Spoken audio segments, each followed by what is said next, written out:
My name is Henry Aberle. I am currently adjunct instructor of Japanese at Virginia Tech. Actually, I teach completely online. I live in Pittsburgh, but I'm teaching two of their elementary Japanese courses. And some of my research as a master's student looked at how we can integrate VR into the language classroom. I teach Japanese, so I was really excited to get the opportunity to be a part of this program. And there was a specific kind of output that I wanted to use this for. I play a game. It's a traditional card game called Karuta, which is been in existence in different forms since the 1200s. So it's a classical Japanese card game with like Portuguese influence. Actually, it's kind of cool. And the word karuta comes from Portuguese. But I want to see this game kind of have a place in our Japanese classes because it uses the basic alphabet. And I'd also like to see eventually a VR version of this to connect players all across the world. You know, a lot of players are in Japan, but players like myself in America and Europe, different parts of, just Egypt now. So, I mean, it's really people are everywhere. So this is kind of that. I'm making it complicated because this is going to be our first, multiplayer experience here. Normally when you play this game, actually, maybe I'll just quickly share my screen because I have just some resources to make it a little more obvious, but I don't know can you see that? I think Emily is, yeah. Okay, so so this is the website for the Japanese Card Association. Basically, the cards, you have two versions of the cards. You have the full poem, and then you have the end of the poem, and it's kind of like a matching game, but like a speed game. You have to take the poem as it's being read, but what you're seeing is the end of the poem. So there's some memorization, there's some reading, and the rules are pretty simple. It's like matching, but it teaches people how to, also like culturally, like there's bowing, there's, sometimes you speak with your opponent, and so it's just there's a lot of rich things to learn from this kind of game. And it was a cool opportunity to learn how to use Sketchfab and design my own cards since they don't exist currently. So anyway, I'll stop sharing my screen there. And so I think, Sil, you're going to be the player and I'm going to be the reader. So what you're hearing are my recordings of the cards. So I'm going to maybe let's... Sil, if you could mute yourself, because I don't want it to be like double feedback on the audio. And then I guess the audio should be coming out from my headset. So I tried to put the volume up pretty high. So let's see if that works, because we'll see. We'll try. We'll try. Yeah. So yeah, I didn't create all 100 cards, but anyway, so you can jump into the experience, and hopefully this works. Here we go.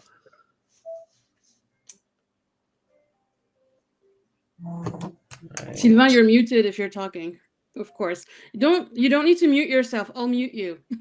I can. I'll DJ mute you. Yeah. No, I wanted to ask you to maybe go first in your scene, and then I join you.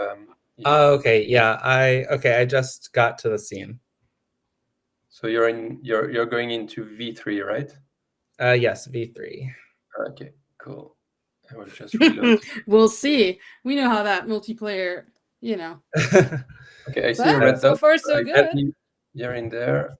Okay, I don't know. I mean, so do I have to press play then, I guess? No, I actually stay in edit mode. I will ask you to. I will ask to join, and you will just need to accept. You will see a prompt appearing.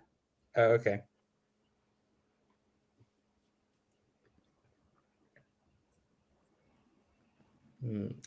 There you are. Should I reject? Yay. Okay. Oh, hello. Oh my God, with the hat and everything. So this is kind of cool. Get to see the multiplayer side of Zoe too. Hello. So hopefully you can see the sign. So it says Yokoso, which is welcome in Japanese, welcome to this VR experience. And we're gonna head, so I guess hit the play button and we'll head on over to the room that has everything in it. You can just play, you can press the play button yourself. I will join you automatically in play mode. Okay. Okay, here we go. Do you want me to mute Sylvain, Henry? Sure. All right, yeah. Sylvain, bye. We'll see how that goes. So I don't know. I'm kind of floating up pretty high. Are you kind of really high off the ground too? Yeah.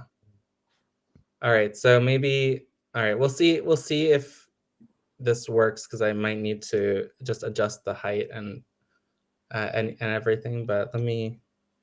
Oh well, you're talking to me and I can't.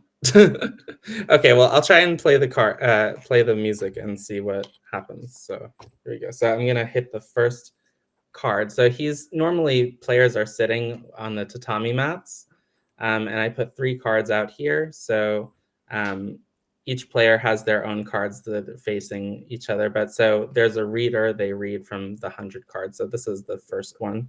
Let's see if this works.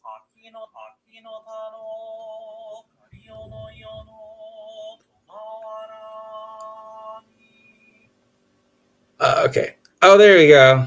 Okay. So he touched the first card and now he got a message telling him about, a little bit of the history of the card, which is from like 700 AD, which is pretty crazy. All right. So now I'll play that second one. I was going to say, Sylvain, did you learn Japanese while I was gone? Or is it just because you know everything by heart? Oh, yeah. And each poem, by the way, so you heard the first half. So the way the game works, the reader, which is like I'm being the reciter right now, will read the end of the poem and end of that poem, and they go straight into the next one. All right. So I'm reading the end of the first poem now.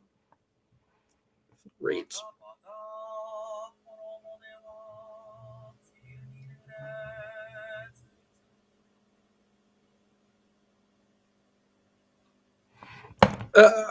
Can I reach it? Oh no! Whoopsies.